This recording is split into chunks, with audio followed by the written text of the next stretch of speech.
How to edit product description on Shopify. So go log in your Shopify store account. Then once you're in your dashboard, click products on the left sidebar. In here is all the products that you have listed on your account. To choose a product to change the description to, click on that specific product's name. Then it should bring you to the specifics of the product, like its name, its price, quantity, and most importantly, the description which we want to change. So to change the description, just click on the description text box and input the new description that you want to put into that product. Afterwards, scroll down to the very bottom and click on the Save button.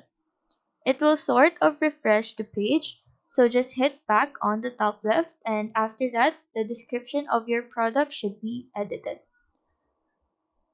So that is how to edit product description on Shopify.